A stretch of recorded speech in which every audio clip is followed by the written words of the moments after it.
गरीब से गरीब माँ बाप भी अपने नश्वर शरीर को छोड़ने से पहले आहुतियां देते हैं। माँ बाप वो होते हैं जो अपने अरमानों का गला घोंट कर बच्चों के अरमान पूरे किया करते हैं। कुछ तो सौंपते हैं, मरने से पहले बांट दीजिए। महात्मा बुद्ध 12 साल बाद लौटे, 6 साल बाद तपस्या करके। बड़ा स्वागत हुआ उनका कपिल वस्तु में। राजा शुद्धोधन को पता चला कि मेरा पुत्र दिव्य ज्ञान को लेकर मेरे नगर में पधार रहा है, मगध में पधार रहा है। बहुत स्वागत किया महात्मा बुद्ध का। जगह जगह बंधनवार बंधाए, जगह जगह चौक पूरे गए, जगह जगह हर गली को राजधानी की गुलाब जल की बीथियों से सींच दिया गया। ध्यान रखना, महात्मा बुद्ध पधार रहे हैं। महात्मा बुद्ध पधारे, पिता चरणों में झुके। बुद्ध ने पकड़ लिया कि नहीं, इतनी ऊंचाइयों पर कभी कभी बेटा पहुंच जाता है कि मां बाप भी नम्रीभूत हो जाते हैं उसके सामने। महात्मा बुद्ध ने कहा इतना ही पर्याप्त है, आपका झुकना जरूरी नहीं है मेरे सामने। बहुत स्वागत हुआ, महल में लेकर गए महात्मा बुद्ध को। महात्मा बुद्ध ने पिता से चर्चा की, धर्म की। देखा यशोधरा नहीं दिख रही है, महात्मा बुद्ध की ग्रस्त जीवन की धर्म पत्नी। पिता से पूछा यशोधरा कहां है? पिता ने आंखें झुका ली, इशारा किया कि ऊपर महल में, जाओ उससे मिल लो। जब से तुम गए हो झरोखे में बेटी तुम्हारा इंतजार कर रही है, ना खाती है ना पीती है, बावली हो गई है, पागल हो गई है वो है तुम्हारी धर्म पत्नी महात्मा बुद्ध। जाओ उसे संबोधन दो। उसका जीवन खराब हो रहा है, दिनों दिन वह तिल तिल करके पिघल रही है मोम से, तुम्हारा इंतजार करती है वह। महात्मा बुद्ध ने कहा, ऊपर के महल में गए, यशोधरा बैठी है, कोई अभिवादन नहीं किया उसने। महात्मा बुद्ध ने कहा यशोधरा देख मैं वापिस आ गया। यशोधरा ने देखा बाल पक गए, मांग का सिंदूर लाल था लेकिन बाल काले से सफेद हो गए थे इंतजार में। उठी, उसने कहा कौन? महात्मा बुद्ध के शिष्यों ने कहा ये महात्मा बुद्ध है, मैं नहीं मानती इनको महात्मा। काहे के महात्मा है ये? संसार से भागे फिरते हो, भगवान को तुम क्या पाओगे? मैं तुम्हें महात्मा नहीं मानती। ये नीचे स्वागत हो रहा, सहनाई बज रही है ना, नहीं, मेरी नजरों में आज भी तुम कायर पुरुष हो। मैं कभी तुम्हें महात्मा का दर्जा देने वाली नहीं हूं, मैं कभी तुम्हें भगवान नहीं मान सकती हूं। महात्मा बुद्ध ने नजरें झुका ली, बोले रात को 12 बजे एक शिशु को उसकी मां के साथ चुपचाप सोते हुए छोड़कर भाग जाना, ये पलायनवाद है। ये अपने कर्तव्यों से भागना है, अपने दायित्वों से मुंह फेरना है। इसलिए हे बुद्ध, मैं तुम्हें बुद्ध नहीं मानती हूं, तुम कोई बुद्धिमान नहीं हो। रात को 12 बजे मुझे सोता छोड़कर भाग गए, वो भी बिना बताए। रात को 12 बजे महात्मा बुद्ध भाग गए थे महल से।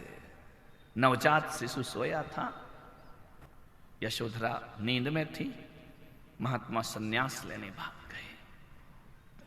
मेरी नजरों में तुम कभी महात्मा नहीं बन सकते हो, मैं तुम्हें कभी महापुरुष नहीं मानूंगी। महात्मा बुद्ध ने कहा उद्विग्न है अभी यशोधरे, शांत चित्त होकर खड़े रहे, वैराग्य लेकर अपने मस्तिष्क पर, अपने चेहरे पर। जब कुछ ना बोले महात्मा बुद्ध, तो यशोधरा ने कहा, सिद्धि हेतु स्वामी गए यह गौरव की बात, सिद्धि हेतु स्वामी गए यह गौरव की बात, पर चोरी चोरी गए यही हृदय आघात।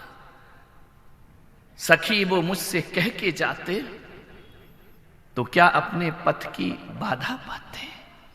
महात्मा बताओ, यदि एक बार तुम कहकर जाते तो यशोधरा कोई साधारण स्त्री नहीं है कि तुम्हें अपने प्रेम आलिंगन में बांधती। और एक बार तो कहते कि यशोधरे मुझे विषय भोग अच्छे नहीं लगते, एक बार तो मुझसे कहते ये महल मुझे अच्छा नहीं लगता है, ये राजभवन अच्छा नहीं लगता है। एक बार तो मुझसे कह देते तो मैं छत्राणी यशोधरा तुम्हारे पथ की कभी बाधा नहीं बनती। ध्यान रखना, मैं तुम्हें सहर्ष स्वीकृति देती बन जाने की। आप मुझे साधारण स्त्री समझते हैं, मरण धर्मा स्त्री समझते हैं कि मैं तुम्हारे कल्याण पथ में बाधक बनती। ध्यान रख, मैं साधारण स्त्री नहीं, मैं छत्राणी हूं। मैं तुम्हें खुद कहती कि जाओ अपने लक्ष्य को प्राप्त करो, लेकिन तुम चोरी चोरी गए। इस बात का बहुत आघात है मुझे। 6 साल से तुम्हारा झरोखे में इंतजार कर रही हूं, अब आओगे अब आओगे अब आओगे। महात्मा बुद्ध कुछ न बोल पाए, मौन रह गए। यशोधरा ने कहा कि महात्मा ये देखो 6 साल का हो गया तुम्हारा पुत्र राहुल, 6 वर्ष का हो गया है, ये तुम्हारा पुत्र है। आज ये पुत्र तुमसे वसीयत मांगता है। तुम तो अपने सिद्धि के लिए चले गए, इस पुत्र को आपने क्या दिया? ये वसीयत मांगता है, ये पुत्र अपनी विरासत मांगता है, पिता की संपदा मांगता है। महात्मा बुद्ध ने महलों की तरफ नजरें दौड़ाई। महात्मा से कहा, यशोधरा ने, महल मत देखो, ये तुम्हारे नहीं, तुम्हारे पिताजी के हैं। ये बेटा अपने बाप से दौलत मांगता है। दो महात्मा न्याय करो, मेरे पुत्र को उसकी वसीयत प्रदान करने का प्रयास करिए। महात्मा बुद्ध ने कहा, राहुल तेरी मां मुझसे वसीयत मांगती है, 6 साल का अबोध बालक, तेरी मां मुझसे वसीयत मांगती है, चल मैं तुझे वसीयत देता हूं। हाथ पकड़ा राहुल का, महल से उतार कर आंगन में ले आए और कहा, हे यशोधरे, तू अपने पुत्र के लिए वसीयत मांगती है ना, तो एक बाप के पास जो होता है वो वसीयत में दिया करता है। मेरे पास जो है अपने पुत्र को वसीयत जरूर दूंगा, क्योंकि जब तक नहीं दूंगा तब तक मेरी मुक्ति होने वाली नहीं है। महात्मा बुद्ध ने अपने हाथ का भिक्षा पात्र उठाया और राहुल के हाथ में रख दिया। कहा, ये वसीयत मैं तुझे प्रदान करता हूं, ये वसीयत लो और चल मेरे साथ। कहते हैं यशोधरा देखते देखते अश्रुधारा बहाने लगी कि पिता भी जोगी बन गया और पुत्र भी जोगी। भिक्षु बनाकर ले गए राहुल को महात्मा बुद्ध। चल मैं तुझे वसीयत देता हूं, मैं तुझे विरासत सौंपता हूं। एक पिता के पास जो होगा वही दे सकता है। ध्यान रखिए, मान्यवर। यशोधरा के पैरों तले जमीन खिसक गई, लेकिन छत्राणी थी, उसने कहा कोई बात नहीं। मैं आपसे निवेदन करता हूं, ये मत सोचो कि हमारे पास रुपया नहीं है, पैसा नहीं है, दौलत नहीं है, मकान नहीं है, बैंक बैलेंस नहीं है, जेवर नहीं है, आभूषण नहीं है। नहीं, मैं आज पुलक सागर इस भरी सभा में आपसे धन दौलत की वसीयत नहीं बोल रहा हूं। मैं आपसे निवेदन करता हूं, रुपया पैसा धन दौलत के साथ साथ कुछ और भी चीजें होती हैं जो हमें अपनी औलाद को सौंपना चाहिए। तुम्हारा आदर्श, तुम्हारे संस्कार, तुम्हारा चरित्र, तुम्हारा व्यवहार, ये भी वसीयत होती है। ध्यान रखना, रुपया पैसा ही वसीयत नहीं होती। मैं कहता हूं, रुपये पैसे का बंटवारा भले ना कर पाओ, अच्छे आदर्श और संस्कार सौंप कर जाओगे ना, तो तुम्हारे मरने के बाद तुम्हारे घर में झगड़े होने वाले नहीं हैं, लड़ाई होने वाले नहीं हैं। तुमने अच्छे आदर्श और संस्कार उनको सौंपे हैं, ध्यान रखिए। आप सोच रहे हैं कि एक संत कैसा है जो दौलत के बंटवारे की बात कर रहा है।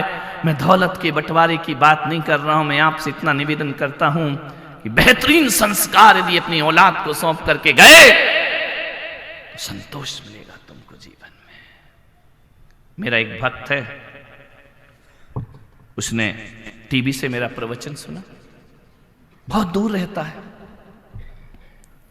टीवी से मेरा भक्त बन गया, वो प्रवचन सुन सुन के भक्त हो गया, यूट्यूब से भक्त हो गया। एक दिन वो रोता रोता मेरे पास मेरे कमरे में आया। मैंने कहा कहां से आया? बहुत दूर से आया हूं महाराज, पाकिस्तान बॉर्डर के पास रहता हूं। तुम इनका कौन हो? आपका शिष्य हूं, भक्त हूं। मैंने कहा मैं तो आपको नहीं जानता। बोले संत तो सकल जगत को जानते हैं। मैं टीवी से आपका भक्त बना, मैंने आपका प्रवचन सुना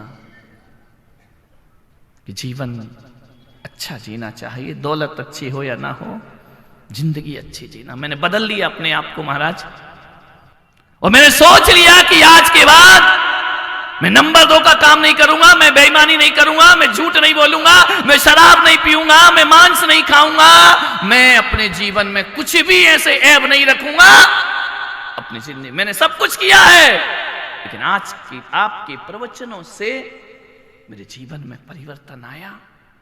मैं एक अच्छा इंसान बन करके जीऊंगा महाराज। 10 साल पहले आपके प्रवचन सुने, 10 साल में मैंने अपने जीवन को बदला। मुझे बहुत उलाहने मिले, मुझे कायर कहा गया, मुझे बुजदिल कहा गया। सभी लोगों ने मेरा मजाक बनाया कि ये बाबा बन रहा है, बैरागी बन रहा है। रिश्तेदारों ने मेरा मजाक बनाया। कैसी जिंदगी? बोले मैंने जवाब देना बंद कर दिया, लोगों को गुस्सा करना मैंने बंद कर दिया, डांटना फटकारना बंद कर दिया, मैंने बेईमानी बंद कर दी, रिश्वत लेना बंद कर दिया। हाँ, आपके जीवन, मेरे माँ बाप जो मुझे नहीं सिखा पाए, हे गुरुदेव आपने मेरे जीवन में वो बहारें ला दी। मैं आज संतोष का जीवन जी रहा हूं। मेरे पास कुछ नहीं है, संतुष्टि का धन है मेरे पास। लेकिन महाराज मैंने कहा कि एक दिन आपसे मुझे मिलना चाहिए, और आज मैं आपसे मिलने आया हूं बहुत दूर से। लेकिन महाराज आज मैं बहुत झराझर आंसू झर रहे थे आंखों से। मैंने कहा रोते क्यों हो? बोली महाराज जैसे मैंने जीवन बदला, आज मेरी लड़की 20 साल 21 साल की हो गई। मैंने अपनी बेटी से पूछा कि बेटी तू बड़ी हो गई है, और हर बाप का फर्ज है अपनी बेटी का घर बसाना। मैंने अपनी बेटी से पूछा कि बेटी बता, तेरा कोई किसी से प्रेम प्रेम तो नहीं चल रहा है क्या? डोलियां आ गई, आज माँ बाप बेटियों से पूछते हैं कि तेरा कोई चक्कर तो नहीं चल रहा है। कैसी संस्कृति थी हमारी कि बेटे को पता नहीं रहता था किससे शादी हो रही है। माँ बाप ने जो कर दिया उससे शादी होकर जीवन भर उसके साथ आनंद से गुजारा करते थे। आज हालात बहुत बिगड़ गए हैं। आज बेटियों से पूछना पड़ता है तेरा किसी से चक्कर तो नहीं है, तेरा किसी से प्रेम तो नहीं है, तेरा किसी के प्रति मन तो नहीं आया है। पहले के माँ बाप नहीं पूछा करते थे। जो माँ बाप ने कह दिया, यदि कोड़ी पति भी दे दिया तो मेरी समाज की बेटी मैना सुंदरी उसे कोड़ी पति को भी स्वीकार। मुंह से पति नहीं मांगते थे हमारे यहाँ, ध्यान रखना, वो हमारी सनातन संस्कृति रही। कभी मुंह से पति नहीं मांगा, कभी नहीं कहा मेरा ऐसा पति होना चाहिए। हमने तो यही कहा कि जो भाग्य में लिखा होगा। मैं एक बच्ची को यहाँ धन्यवाद देता हूँ। उस दिन प्रश्न मंच हो रहा था, मैंने कहा तू पढ़ लिख के क्या बनेगी? बोली ये बनूंगी वो बनूंगी। मैंने कहा उसके बाद क्या करेगी? बोल शादी करेगी या नहीं करेगी? उस बच्ची ने मुझे जैन संस्कृति का उत्तर दिया। क्या पता मेरे भाग्य में क्या लिखा है? जो लिखा है मैं उस बेटी को, आज संस्कारित बेटी है, ध्यान रखना, मान्यवर निवेदन, जो भाग्य में होगा वो होगा। मान्यवर सोचना है आपको। मैं तरसता हूं ऐसे उत्तरों के लिए। ये संस्कार घरों से ही ऐसे उत्तर मिलेंगे, हर किसी के घर से ऐसे उत्तर प्राप्त नहीं हुआ। महाराज मैंने अपनी बेटी से कहा कि बेटी बता, तुझे कोई लड़का पसंद है? बोले पापा कैसी बात करते हो आप? आपने जिन महाराज के प्रवचन से जीवन बदला है ना, मैं भी उन्हें यूट्यूब में सुनती हूं, और मैंने भी कभी ऐसा अपने मन में ख्याल नहीं आया। मैं कॉलेज पढ़ने जाती थी, लेकिन ये देखने नहीं जाती थी कि कौन सा लड़के से मैं प्यार करूं, प्रेम करूं, ये मैंने सोचा नहीं है। कोई भी नहीं है बेटा? नहीं पिताजी, पढ़ना मेरा फर्ज था, मैं पढ़ ली, डिग्री ले ली। अच्छा बेटा एक बात बता दे, तो सर्विस क्लास लड़का चाहती या बिजनेस क्लास? इतना तो बता दे ताकि तेरा वर ढूंढने में मुझे सहूलियत हो। बोले पापा मैंने ये भी नहीं सोचा है। अरे बेटा इंजीनियर चाहिए, डॉक्टर चाहिए, सीए चाहिए, एमबीए चाहिए, वकील चाहिए, क्या चाहिए तुझे? उसने कहा पापा मैंने ये भी नहीं सोचा है। व्यापारी चाहिए, ये भी मैंने नहीं सोचा। तो बेटी तेरी शादी में कैसे करूंगा? तेरे लिए योग्य वर ढूंढना और कठिन हो जाएगा, तू कुछ तो बता। बोले पापा मैंने कुछ भी नहीं सोचा है। तो फिर तेरी शादी कैसे करूं? कुछ मुझे हिंट दे ताकि तेरे लिए मैं योग्य वर ढूंढ सकूं। उस बेटी ने कहा पिताजी आप बहुत ज्यादा जिद कर रहे हैं, पूछ रहे हैं, तो मैं बताती हूं मुझे कैसे लड़के से शादी करना है। मुझे ना इंजीनियर से शादी करना, न डॉक्टर की मेरी चाहत है, न सीए की मेरी चाहत है, न गांव मेरी चाहत है, न शहर मेरी चाहत है, न व्यापार मेरी चाहत है, न बिजनेस, न में सर्विस मेरी चाहत है। तो कैसी चाहत है तेरी? बोले ऐसा लड़का ढूंढ कर लाओ पिताजी जिसका स्वभाव मेरे पापा के जैसा होना चाहिए। ऐसा बेटा लाना, ऐसा लड़का लाना जिसका चरित्र तुम्हारी तरह हो, ऐसा लड़का लाना जिसका व्यवहार मेरे पापा जैसा हो, जो रिश्वत ना खाता हो, जो शराब ना पीता हो, जो व्यसन ना करता हो। पिताजी मैं शादी करूंगी, ऐसे लड़के से करूंगी जिसका चरित्र तुम्हारे जैसा पवित्र हो। महाराज बेटी को विदा करने में जो आंखें भरती है ना, उससे ज्यादा आंखें मेरी आज छलछला रही हैं। मैंने कहा ऐसा क्यों? बोले आपके प्रवचनों को सुनकर मैं दुनिया में अपनी इज्जत कमा पाया नहीं कमा पाया, अपनी औलाद की नजरों में मैं सम्मानित हो गया। अपनी औलाद के लिए मैं आदर्श बन गया, अपनी औलाद के लिए मैं एक अच्छा इंसान बन गया। मैं आपसे निवेदन करता हूं, ये स्टेजों पर माला मोमेंटो मिलना आसान है, आदमी तो वो होता है जो घर में इज्जत कमा के जिया करता है।